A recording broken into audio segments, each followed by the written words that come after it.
C'est une marée, une houle profonde de campagnes et de forêts, et c'est aussi une corbeille aux fibres entrelacées, c'est un appel de l'esprit. Tout cela conduit la piété et le regard à cette barque là-haut, de Lazare et de ses sœurs qui a jeté l'ancre sur l'horizon. Ainsi, le jeune poète Paul Claudel exprimait lyriquement son enthousiasme à la fin du XIXe siècle en contemplant Vézelay. Cette basilique, œuvre majeure du Haut Moyen-Âge, est conçue en deux parties distinctes, la nef et le chœur. La façade principale, qui a été malheureusement remaniée par Viollet-le-Duc, exprime le premier style, le roman. Elle est volontairement massive, équilibrée et profondément enracinée dans le sol. L'abside, en revanche, se dégageant des formes rondes et pleines du roman, s'arrache du vieux terroir pour s'élancer vers le ciel.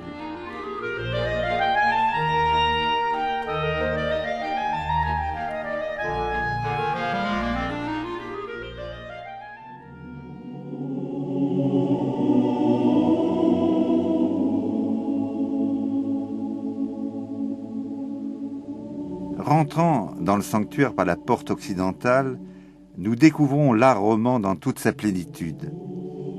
Le narthex, profond vestibule de clos de toutes parts, est à lui-même une véritable église par ses proportions majestueuses. Aujourd'hui, ce sont surtout des touristes qui viennent ici en nombre admirer les magnifiques portails qui donnent directement accès à la nef. Le portail sud développe les mystères de l'enfance, annonciation faite à Marie, visite à sa cousine Élisabeth, nativité si touchante. Tous ces mystères si essentiels restent cachés. Mais la bonne nouvelle est donnée au monde par les rois mages venus des lointaines contrées, c'est l'épiphanie. Le portail nord comporte d'autres scènes emblématiques, les pèlerins d'Emmaüs, associés à l'Ascension. Un Christ qui se révèle à de simples passants, puis s'évanouit devant ses apôtres, voilà un mystère qui est source de méditation pour le sculpteur médiéval.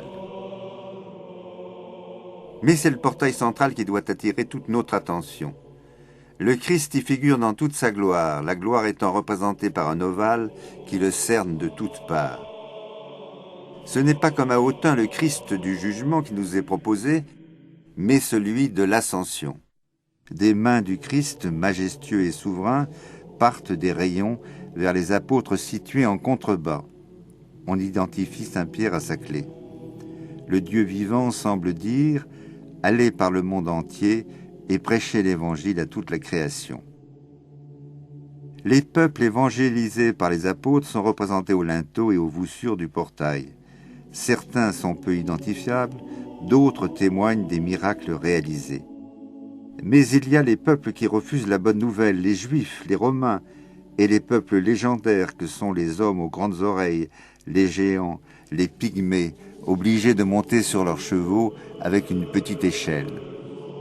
Mais ces peuples qui semblent rejetés font aussi partie du plan de Dieu, car le message de Vézelay se veut universel, en témoignent les voussures qui sont décorées des signes du zodiaque, accompagnés des travaux et des jours.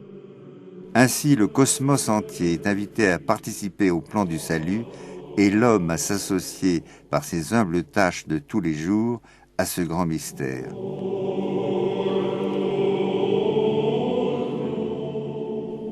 Rentrons dans la basilique proprement dite. La sœur Caroline Élisabeth de la communauté monastique de Jérusalem nous accueille. La basilique, cette basilique, comment vous dire, c'est un émerveillement permanent.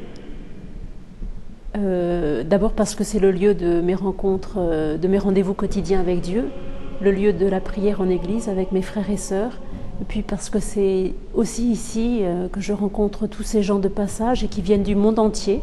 Ils sont 800 000 par an qui ont soif de sens, de silence, de paix et de beauté.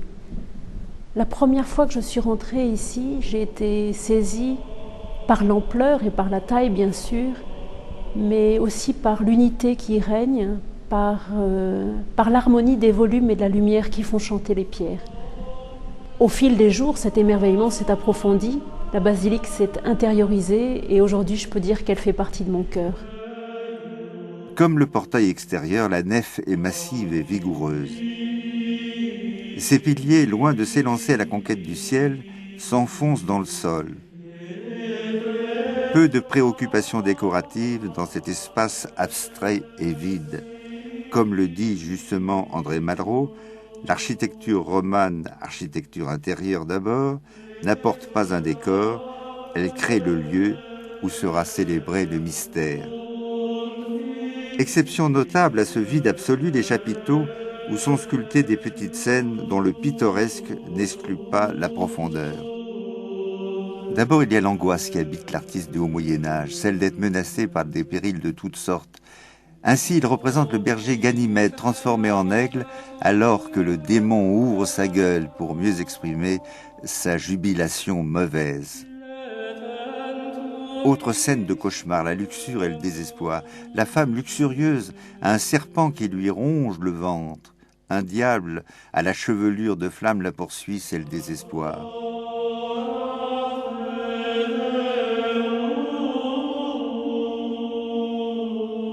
Car ces petites scènes d'inspiration biblique se veulent également moralisatrices. Faisant pendant à la luxure, voici la richesse mal employée. Lazare, le pauvre, béni du ciel, rend son âme à Dieu. Le mauvais riche, qui avait refusé de l'assister, meurt à son tour. Ses richesses sont dévorées par des serpents et des démons emportent son âme. Mais d'autres vices que la richesse et la luxure sont mis en cause. Ainsi, la violence est solennellement condamnée. Caïn a tué son frère Abel. À son tour, il sera tué par son propre fils, Lamech. Les vertus sont également magnifiées. Le courage de David, qui s'attaque au lion rugissant, qui, comme chacun sait, cherche qui dévorer. Daniel, dans la fosse au lion. Il est l'image de la sérénité et de la prière. De la morale, passons à la mystique. Ici, Eustache, parti à la chasse, voit le Christ lui apparaître et se convertit. Conversion intérieure qui est celle de Jacob, l'homme si soucieux de ses intérêts et qui a arraché par surprise sa bénédiction à son père, se retrouve confronté aux exigences du divin, c'est la lutte avec l'ange. L'un des plus beaux chapiteaux est de très haute signification théologique, c'est le moulin mystique. Deux hommes s'affairent autour d'un moulin. L'un est Moïse, qui verse le grain de l'ancienne loi. L'autre, saint Paul, qui recueille la farine de la nouvelle alliance. Le Christ n'étant autre que le moulin qui broie le grain. Ayant remonté toute la nef et égrené toutes ces petites scénettes comme les grains d'un chapelet, on accède dans le cœur qui est tout d'élégance et de luminosité.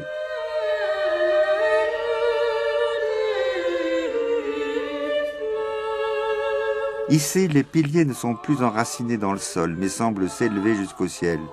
Les arcs et les colonnes sont comme des haubans qui soutiennent moins les voûtes qu'ils ne les empêchent de s'envoler. Contradiction entre deux styles, sans doute, mais qui fait l'attrait de Vézelay. Quelle est la joie du pèlerin après l'obscurité des voûtes romanes de déboucher avec le gothique en pleine lumière.